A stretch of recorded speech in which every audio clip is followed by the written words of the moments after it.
Hi, good morning to all of you. तो पिछले clip तक हम लोग जो है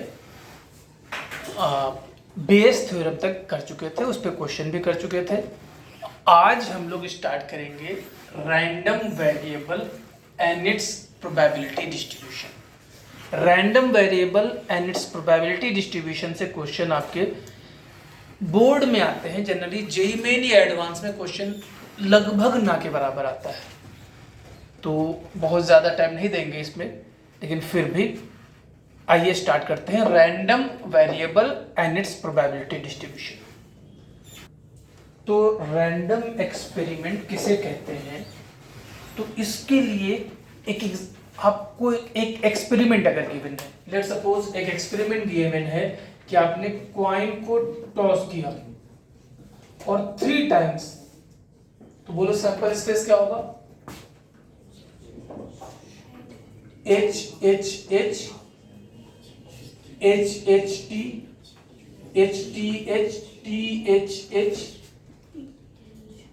H T T T H T T T H T T T, ये आपका सैंपल स्पेस होगा। तो नाम ही है रैंडम वेरिएबल, मतलब कोई एक वेरिएबल होगा और रैंडम तो खैर आप जानते ही हैं।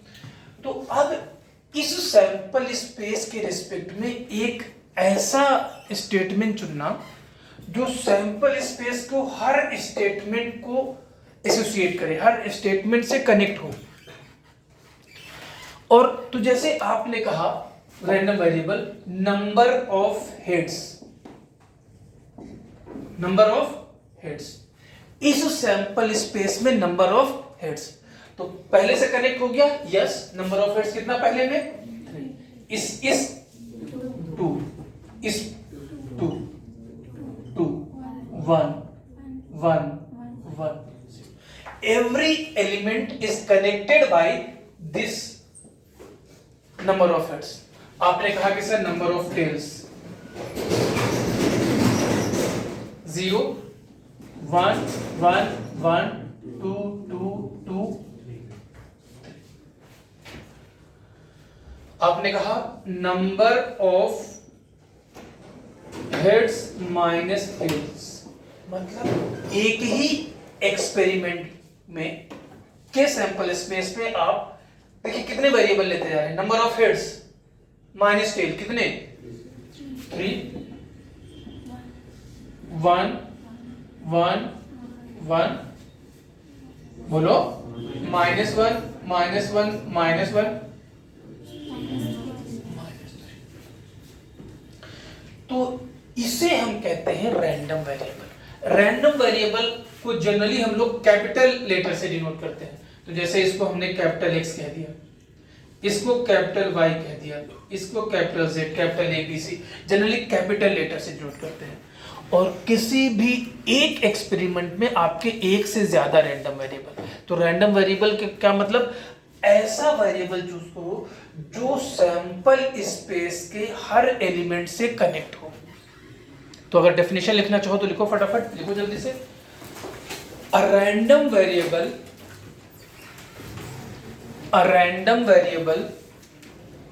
Is a real valued function.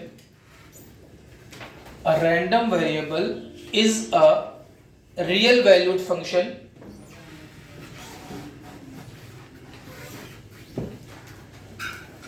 defined over the sample space of an experiment. Defined over the sample space of an experiment. Defined over sample space of an experiment. Defined over sample space of an experiment. तो ये तो definition हो गई। फिर से वही बात, definition कोई नहीं पूछेगा। मेनली ये कि एक ऐसा वेरिएबल आप चूज करें जो सैंपल स्पेस के हर पॉइंट से कनेक्टेड हो, ठीक है। और आपकी वैल्यू पॉजिटिव भी हो सकती है, नेगेटिव भी हो सकती है, 0 भी हो सकती है, कुछ भी हो सकती है। जनरली हम लोग इसको कैपिटल लेटर से डिनोट करते हैं रैंडम वेरिएबल को। अब ये तो डेफिनेशन हो गई। अब एंड इट्स प्रोबेबिलिटी डिस्ट्रीब्यूशन, तो इसी क्वेश्चन के तहत हम लोग समझने की कोशिश करते हैं, फिर आगे बढ़ते हैं। तो अब जैसे हमने कहा कि रैंडम वेरिएबल, तो किसी एक को लेकर के चलते हैं, पहले वाले को। तो अब बात ये आई कि रैंडम वेरिएबल की डेफिनेशन, क्वेश्चन आएंगे प्रोबेबिलिटी डिस्ट्रीब्यूशन से रिलेटेड। तो हम लोग क्या करते हैं कि एक बोले कि भाई अब जो रैंडम वेरिएबल हमने डिसाइड किया ये x, तो अब ये x1, x2, x3, x4 या जो भी नाम रखना चाहे, तो ये x1 हो गया, ये आपका x2 हो गया, ये आपका x3 हो गया, ये आपका x4 हो गया। अगर तो आप नंबर ऑफ हेड्स 3 आया, तो अभी तो यहाँ पे नंबर हमको पता चल गया, नंबर ऑफ हेड्स 2 आए, नंबर ऑफ हेड्स 1 आए, तो ये आपके नंबर ऑफ हेड्स की फ्रीक्वेंसी है। इसमें 3 आया, इसमें 2 आया, इसमें 2 आया, तो इससे हम लोग एक टेबल बना करके नामकरण करते हैं। जैसे यहाँ 3 था, फिर यहाँ 2 किए, फिर यहाँ 1 किए, फिर यहाँ 0 किए, और फिर ये आपके रैंडम वेरिएबल की वैल्यू आ गई, और फिर इनकी प्रोबेबिलिटी निकालते हैं। तो 3 आने की प्रोबेबिलिटी कितनी होगी? 1/8।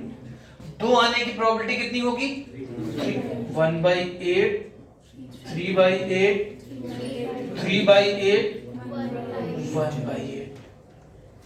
अच्छा, ये लकली की ये और ये बराबर है ऐसा कोई जरूरी नहीं। तो ये रैंडम वेरिएबल की वैल्यूज कहलाते हैं और ये उनकी प्रोबेबिलिटी कहलाते हैं। इसे ही हम कहते हैं probability distribution of random variable. तो ये इसके बाद हम जनरलाइज कर रहे हैं, इसको मिटा रहे हैं कि अगर हम लोग एक टेबल बनाए जिसमें हम लोग रैंडम वेरिएबल x आपका बात करें, x की वैल्यू x1, x की वैल्यू x2, x की value x3 and dot dot dot dot x की वैल्यू अगर xn है,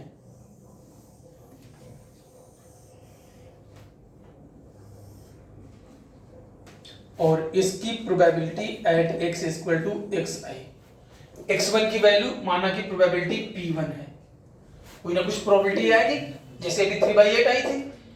x2 की प्रोबेबिलिटी माना की p2 है, x3 की प्रोबेबिलिटी माना की p3 है, और ये pn है। तो x रैंडम वेरिएबल हुआ, उसके कितनी वैल्यू आ सकती, हो सकता है 2 है, 3 है, 4 है, हमने n मान लिया। अभी जैसे पिछले वाले एक्सपेरिमेंट में अपन लोग का 4 आया था x1, तो यहाँ n। अब p1, p2, p3, p1 क्या है? जब x की वैल्यू x1 है उस केस के लिए प्रोबेबिलिटी, जब रैंडम वेरिएबल की वैल्यू x2 है तो उस केस के लिए प्रोबेबिलिटी। तो ये अब चूंकि x1, x2 इसी से आ रहा है तो कोई भी प्रोबेबिलिटी 0 नहीं होगी, सारी प्रोबेबिलिटी पॉजिटिव होगी। और दूसरा, इन्हीं सब इवेंट से हैं तो इसका मतलब इन सबका सम 1 होगा। तो जो दो चीजें नोट करके लिख लीजिए, p1 plus p2 plus p3 plus dot dot dot dot pn equal to 1, या sigma i equal to 1 to n pi equal to n। तो ये तुम लोग को n दिखाई दे रहा होगा, नहीं कुछ भी देख सकते हो, तुम्हारा क्या है। तो अब ये तो प्रोबेबिलिटी डिस्ट्रीब्यूशन हो गया रैंडम वेरिएबल का। इससे रिलेटेड 2-3 और, तो सबसे पहला जो आपसे पूछा जाता है, mean of random variable. Mean of random variable, random variable को यहां हम x से डिनोट कर रहे हैं। मीन ऑफ रैंडम वेरिएबल, इसी को हम लोग एक्सपेक्टेशन ऑफ रैंडम वेरिएबल भी कहते हैं। क्या बोलते हैं? एक्सपेक्टेशन ऑफ रैंडम वेरिएबल भी बोलते हैं।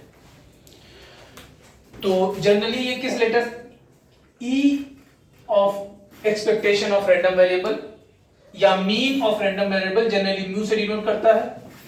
इसकी वैल्यू किसके बराबर होती है? सिग्मा, या सिग्मा के पहले sigma i equal to 1 to n pi xi।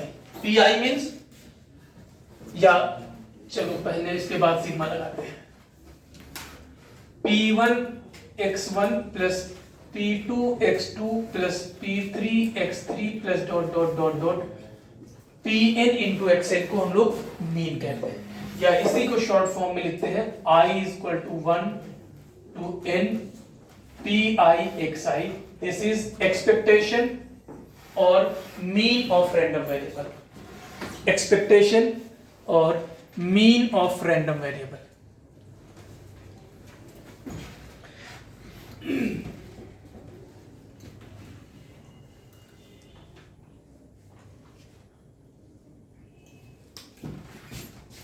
दूसरा variance of random variable,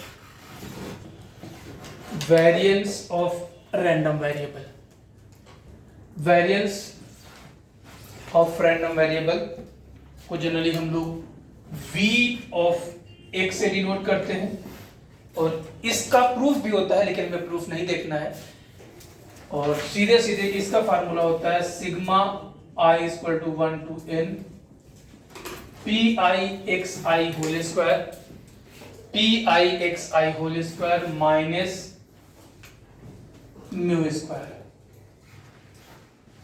where mu is this, तो ब्रैकेट की कोई जरूरी नहीं है, minus mu square, where mu is I equal to 1 to n PI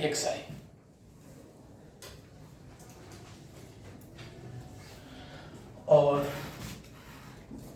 standard deviation, standard deviation किसके बराबर होता है, अंडर रूट Vx के बराबर। स्टैंडर्ड डेविएशन जनरली हम लोग सिग्मा से डिनोट करते हैं, स्टैंडर्ड डेविएशन जनरली सिग्मा से। तो ये तीन टर्म सभी हम लोग को जरूरत पड़ेगी, और जैसा कि हमने आपसे कहा कि इस पे क्वेश्चन जेईई मेन एडवांस में नहीं आते हैं, तो हम केवल एनसीईआरटी से ही करेंगे। और अब अपने अपने एनसीईआरटी, तो हमने रैंडम वेरिएबल पहले समझा किसे कहते हैं, फिर डेफिनेशन लिखी, फिर रैंडम वेरिएबल जो आए उनकी प्रोबेबिलिटी जो निकलती है उसे अपन प्रोबेबिलिटी डिस्ट्रीब्यूशन कहते हैं, किसका, रैंडम वेरिएबल का।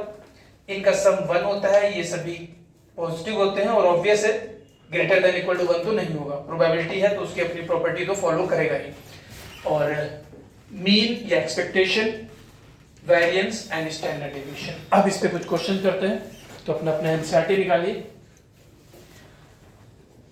अपनी अपनी एनसीईआरटी निकालिए, और एनसीईआरटी का एक्सरसाइज 13.4 का 1 क्वेश्चन बनाइए फटाफट सभी लोग, और बताइए कौन सा रैंडम वेरिएबल है या नहीं है। नंबर 1 के पहले चारों पार्ट में से केवल फर्स्ट पार्ट आपका random variable and it's probability distribution है, बाकी सब फॉलो नहीं कर रहे हैं। एनसीईआरटी का क्वेश्चन नंबर 6 लिख भी देते हैं और बनाना भी है। तो आइए, from a lot of 30 bulbs 6 defective है और 24 नॉन डिफेक्टिव बल्ब्स हैं। 4 बल्ब निकालना है 1 by 1, एक बल्ब निकाले, देखें डिफेक्टिव और डिफेक्टिव, फिर वापस रख दिए। With replacement find the probability distribution of number of defective bulbs. तो हम लोग रैंडम वेरिएबल x मानेंगे क्या, नंबर ऑफ डिफेक्टिव बल्ब्स। तो यहां पर हम लोग बॉक्स बना लेते हैं, वैल्यू बाद में फिक्स कर लेंगे। तो नंबर ऑफ डिफेक्टिव बल्ब्स कितने मिल सकते हैं, चारों के चारों मिल सकते हैं। अरे चार ही बल्ब निकालने हैं, तो 4 ही बार निकाल लेंगे, या 3 मिल सकते हैं, या 2 मिल सकते हैं, या 1 मिल सकता है, या 0 मिल सकता है, या 0 मिल सकता है। तो यहां पर जब आप probability distribution Px equal to 4 निकालने जाओगे, तो जब आप पहला बल्ब निकालोगे और जब आप दूसरा बल्ब निकालोगे, तो वो प्रोबेबिलिटी इंडिपेंडेंट होगी या डिपेंडेंट होगी, इंडिपेंडेंट होगी, क्योंकि आप निकाल करके फिर से रख दे रहे हो। तो जब आप पहला बल्ब निकालने जाओगे, तो यहां पर x इक्वल टू 4 का मतलब चारों बल्ब आपके डिफेक्टिव है, मतलब पहला डिफेक्टिव एंड दूसरा डिफेक्टिव एंड तीसरा डिफेक्टिव एंड चौथा डिफेक्टिव। पहले डिफेक्टिव होने की कितनी प्रोबेबिलिटी? 6/30। पहले डिफेक्टिव होने की 6/30, दूसरे डिफेक्टिव होने की प्रोबेबिलिटी 6/30, 6/30, 6/30। तो ये कितना हो जाएगा? 1/625। अब जरा Px इक्वल टू 3 आप लोग अपने से निकाल के बताइए तो फटाफट जल्दी से। Stop the video, try to solve your own, then come back. तो Px इक्वल टू 3 का मतलब 4 में से 3 डिफेक्टिव, तो ऐसा हो सकता है कि पहला डिफेक्टिव, दूसरा डिफेक्टिव, तीसरा डिफेक्टिव, चौथा नॉन डिफेक्टिव। और पहला डिफेक्टिव, दूसरा डिफेक्टिव, तीसरा नॉन डिफेक्टिव, चौथा डिफेक्टिव। और पहला डिफेक्टिव, दूसरा नॉन डिफेक्टिव, तीसरा डिफेक्टिव, चौथा डिफेक्टिव, और पहला नॉन डिफेक्टिव, दूसरा डिफेक्टिव। इसका मतलब इंटू 4, और का मतलब ऐड होगा इंटू 4। तो पहला डिफेक्टिव 6/30, दूसरा डिफेक्टिव 6/30, तीसरा defective 6/30, 24/30 into 4।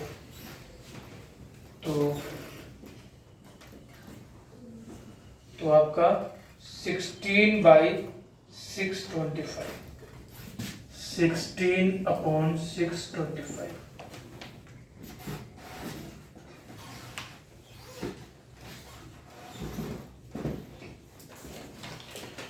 Similarly, Px equal to 2. Px equal to 2, पहला डिफेक्टिव, दूसरा डिफेक्टिव, तीसरा नॉन डिफेक्टिव, चौथा non defective. 2 defective, 2 non defective, ऐसे कितने केस बनेंगे? 6 केस बनेंगे। कितने केस बनेंगे? 6। तो इंटू 6, और सबकी प्रोबेबिलिटी सेम रहेगी, इनका पोजीशन केवल बदलेंगे। तो टोटल 6 केस होंगे। तो defective means 6/30, defective means 6/30, defective means 6/30, 24/30, 24/30 into 6, which will be 96/625. Similarly, Px equal to 1 का मतलब केवल एक नॉन डिफेक्टिव, नहीं एक डिफेक्टिव। तो P defective, P non defective, P non defective, P non defective. इसके कितने केस बनेंगे? 4 केस बनेंगे। वैल्यू कितनी आएगी? फटाफट निकालिए, वैल्यू देखिए कितनी आएगी।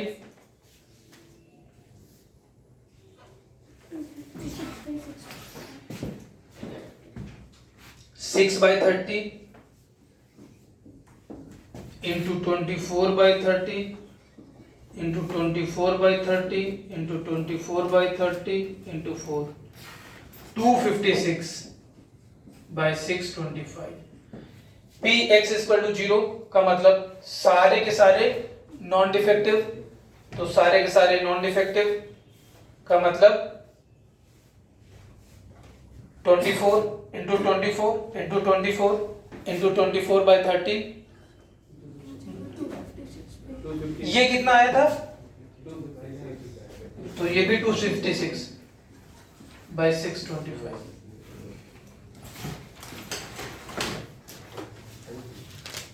तो ये इस क्वेश्चन के बाद एक और एनसीईआरटी का क्वेश्चन, एनसीईआरटी का question number 8 NCERT.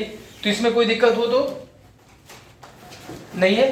Very good. इसमें हमने रैंडम वेरिएबल एज्यूम किया, फिर उसकी प्रोबेबिलिटी डिस्ट्रीब्यूशन देखी, इंडिपेंडेंट इवेंट्स थी। अब आपको क्वेश्चन नंबर 8 एनसीईआरटी का।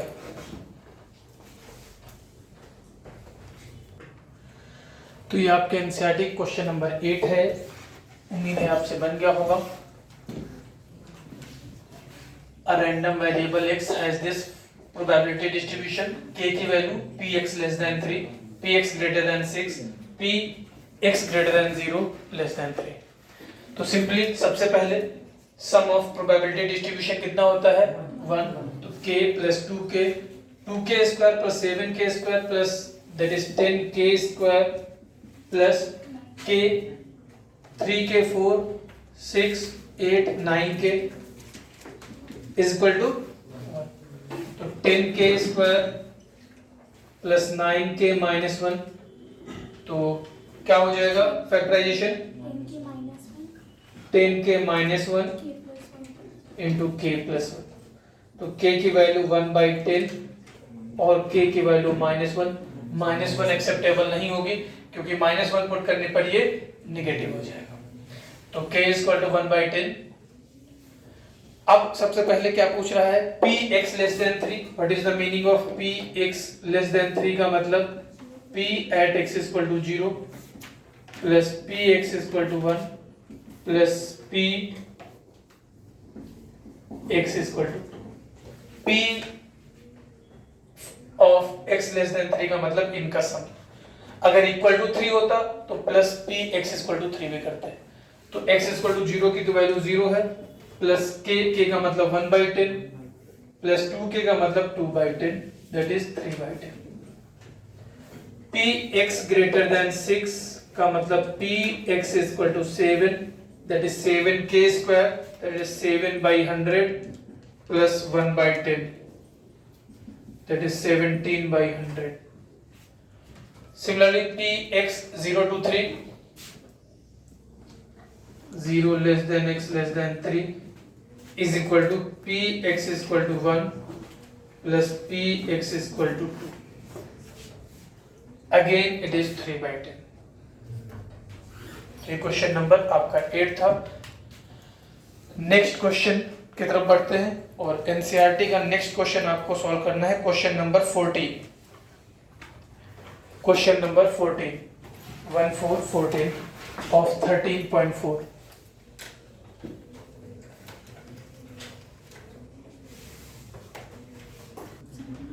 तो चलिए आइए डिस्कस करते हैं। प्रोबेबिलिटी डिस्ट्रीब्यूशन हम कम से कम आपका बना ही दें। तो रैंडम वेरिएबल है क्या x,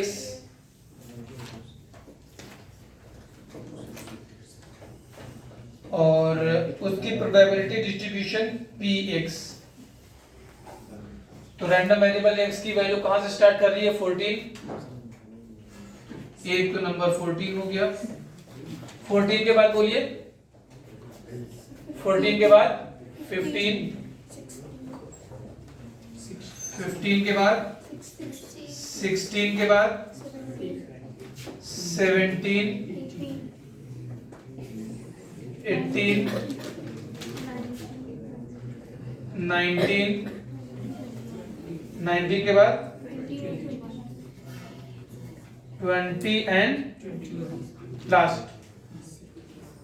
तो ये x की वैल्यू आपकी ये है।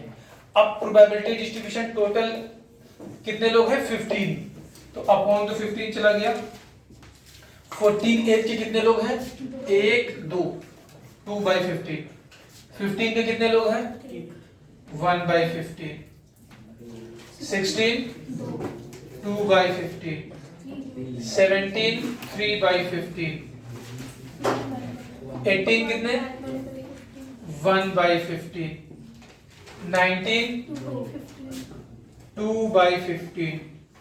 20 1 2 3/15। 21 1/15। पहला पार्ट आपका कंप्लीटेड।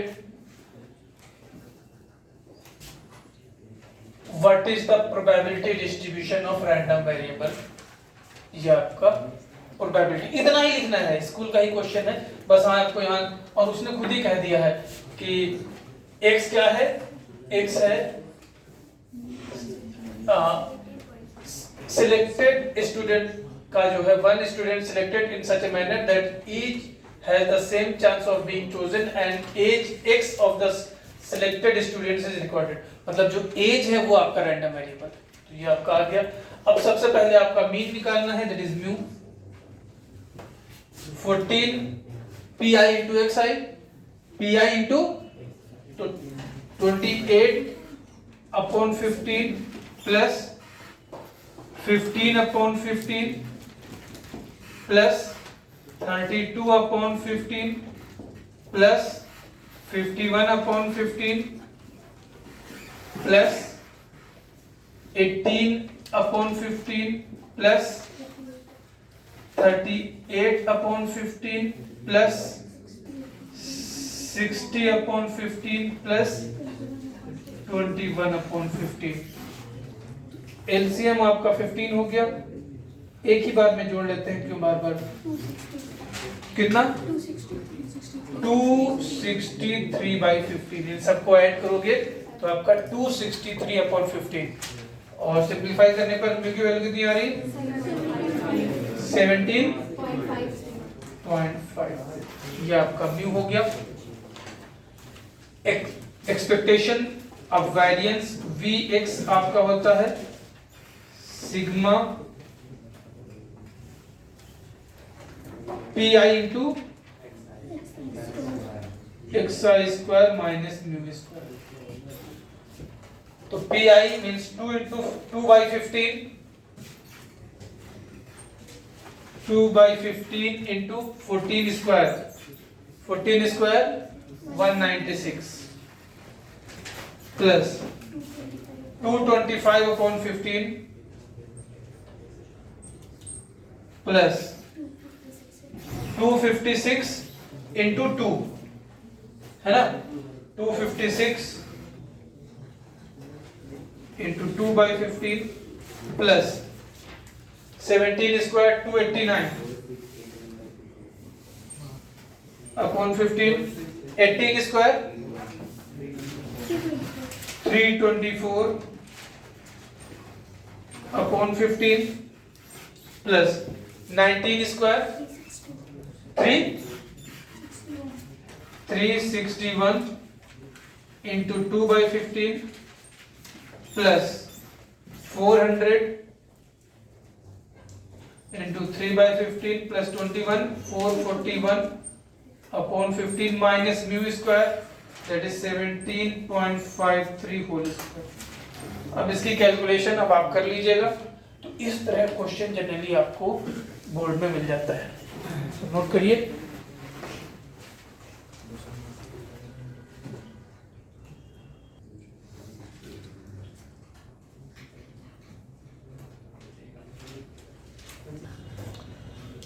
तो इतने क्वेश्चन करने के बाद एनसीईआरटी आपका होमवर्क है। एनसीईआरटी की exercise 13.4 and these two questions, ये आपका होमवर्क है नेक्स्ट क्लास के पहले जो भाई। तो ये था हमारा random variable and it's probability distribution. जैसा कि हम लोग को ने पहले भी बात की थी कि जेईई मेन एडवांस में इस टॉपिक से क्वेश्चन लगभग ना के बराबर आते हैं। तो हाँ, बोर्ड में आते रहते हैं। एक्सरसाइज है आपकी 13.4, तो वो पूरी बना लेनी है। ये दो क्वेश्चन और अब हम लोग आगे बात करेंगे बाइनोमियल डिस्ट्रीब्यूशन। लेकिन बाइनोमियल डिस्ट्रीब्यूशन से बात करने के पहले हम लोग को एक टर्म समझना होगा, ट्रायल्स, TRIALS, ट्रायल्स या बर्नौलीज ट्रायल्स। तो पहले समझते हैं और फिर हम लोग बाइनोमियल डिस्ट्रीब्यूशन की तरफ बढ़ेंगे। तो ट्रायल्स किसे कहते हैं? तो अब अगर कोई एक्सपेरिमेंट है आपका और आप बार बार रिपीट कर रहे हैं तो जनरली हम लोग उसे ट्रायल्स कहेंगे। बार बार मतलब जैसे आपका कॉइन है, उसे आप टॉस कर रहे हैं, पहली बार टॉस किया, फिर दोबारा टॉस किया, फिर तिबारा टॉस किया एंड सो ऑन। डाई है, आप बार बार थ्रो कर रहे हैं। एक्सपेरिमेंट है, आपने एक्सपेरिमेंट ये ले लिया कि ये बुक है। क्या एक्सपेरिमेंट है? पेज ओपन करना है। पेज ओपन किए और पेज नंबर देखे, फिर बंद कर दिए, फिर पेज ओपन किया। अब ये नहीं कि यहाँ पे उंगली रखें फिर बार बार वही, ऑब्वियस है फिर आपके पास। तो कोई भी एक्सपेरिमेंट अगर बार बार रिपीट कर रहे हो तो एक्चुअली ट्रायल्स, जब एक्सपेरिमेंट को आप बार बार रिपीट करते हो तो ट्रायल्स करते हो। लेकिन अब आगे से चल करके ट्रायल्स पे कुछ शर्तें लगाई गई बर्नौली साहब ने। तो पूरा नाम हुआ बर्नौलीज ट्रायल्स, लेकिन जनरली अब हम उनको ट्रायल ही कहेंगे। तो ट्रायल का मतलब बर्नौली ट्रायल होगा। तो कुछ उन्होंने शर्तें लगाई। सबसे पहली शर्त लगाई कि जो आप एक्सपेरिमेंट को बार बार रिपीट कर रहे हो उसके नंबर फाइनाइट होने चाहिए। ये नहीं कि आप जो है तो टॉस कर रहे हो तो जितनी बार भी एक्सपेरिमेंट रिपीट करो वो फाइनाइट हो। बर्नौलीज ट्रायल्स को हम सिंपली आगे केवल पूरा नाम लेंगे बर्नौली ट्रायल तो भी ठीक है, और केवल ट्रायल कहेंगे तो भी इसका मतलब बर्नौलीज ट्रायल्स ही होगा।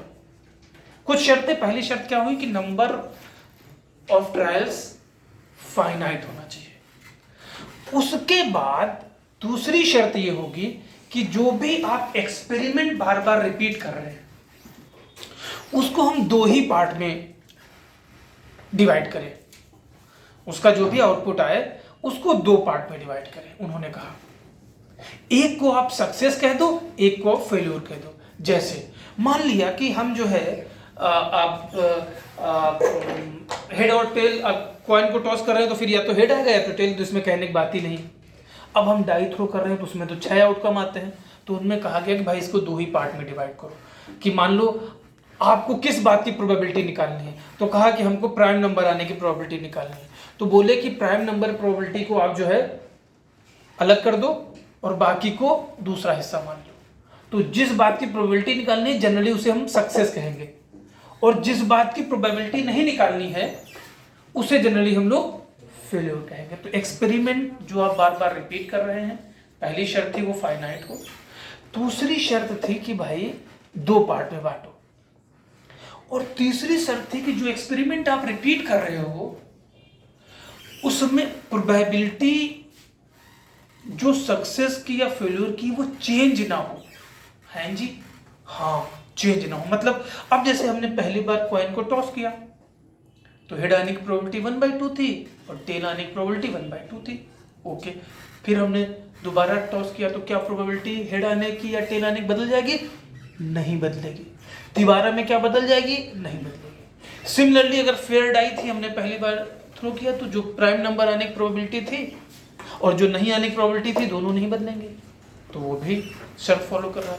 लेकिन अगर एक बैग में हमारे पास रेड और ब्लैक बॉल्स हैं, मान लीजिए 10 रेड हैं और 10 ब्लैक बॉल हैं, हमने पहली बॉल निकाली, देखी, फेंक दी, फिर दोबारा अगर हम बॉल निकालने जाएंगे तो प्रोबेबिलिटी बदल जाएगी। तो ये एक्सपेरिमेंट रिपीट करने पर ये बर्नौलीज ट्रायल्स नहीं कहलाएगा, बर्नौलीज ट्रायल्स नहीं कहलाएगा। तो फिर अब हमने बॉल निकाली, देखी, फिर से रख करके फिर से एकदम जो है रिसफल कर दिए, फिर निकालेंगे तो जिस भी कलर को हम सक्सेस या जिस भी कलर को फेल्योर मानेंगे उनकी प्रोबेबिलिटी नहीं बदलेगी। हमने एक बॉल निकाली, देखी रेड कलर की आई, फिर उसी बॉल को उसमें दोबारा रख दिए, तो फिर जब दोबारा निकालने जाएंगे तो नंबर ऑफ बॉल सेम है, number of red, number of black ball same है, तो प्रोबेबिलिटी नहीं बदलेगी। तो कहा गया कि किसी भी स्टेज पे प्रोबेबिलिटी आपकी ना बदले। तो ये जो शर्तें हैं, इन शर्तों के साथ ट्रायल्स हम लोग बोले फाइनाइट होना चाहिए और एक्सपेरिमेंट के किसी भी स्टेज पे प्रोबेबिलिटी नहीं बदलना चाहिए। हम दो पार्ट में डिवाइड करेंगे, एक को सक्सेस कहेंगे, एक को फेल्योर कहेंगे, नंबर ऑफ टर्म्स और इसके, तो ये सारी शर्तें जो लगेंगी, तो इन शर्तों के बाद जो एक्सपेरिमेंट बार बार रिपीट होगा उन्हें हम ट्रायल्स कहेंगे। पूरा नाम बर्नौलीज ट्रायल्स, और सिंपली अगर हम पूरा नाम कहेंगे तो भी ठीक है, केवल ट्रायल्स कहेंगे तो भी हम अंडरस्टूड क्या होगा? Bernoulli's trials. तो ये लिखते नहीं है, तो इसका यूज हम लोग बाइनोमियल डिस्ट्रीब्यूशन में करेंगे। तो नेक्स्ट हेडिंग दीजिए, बाइनोमियल डिस्ट्रीब्यूशन। तो आज हम लोग ने बर्नौली ट्रायल्स की बात की, लिखा हम लोग ने नहीं, जो मेन पार्ट था कि एक्सपेरिमेंट हो, बार बार रिपीट हो, लेकिन नंबर ऑफ टर्म्स फाइनाइट हो। एक्सपेरिमेंट जब बार बार रिपीट हो तो आपस में पहला एक्सपेरिमेंट दूसरे से इंडिपेंडेंट रहे, और जनरली हम लोग उसको दो ग्रुप में बांटेंगे। जो आउटकम्स आएंगे, एक को सक्सेस कहेंगे, एक को फेल्योर कहेंगे, और किसी भी स्टेप में उसकी प्रोबेबिलिटी सक्सेस या फेल्योर की चेंज नहीं होगी। तो ऐसे रिपीटिशन को हम लोग बर्नौलीज ट्रायल्स या ट्रायल्स कहेंगे। इनका यूज हम लोग बाइनोमियल डिस्ट्रीब्यूशन में करेंगे, लेकिन नेक्स्ट क्लिप में। इस क्लिप में इतना ही, मिलते हैं फिर नेक्स्ट क्लिप में। Okay, bye bye. तब तक एंजॉय करिए लेकिन पढ़ते हुए।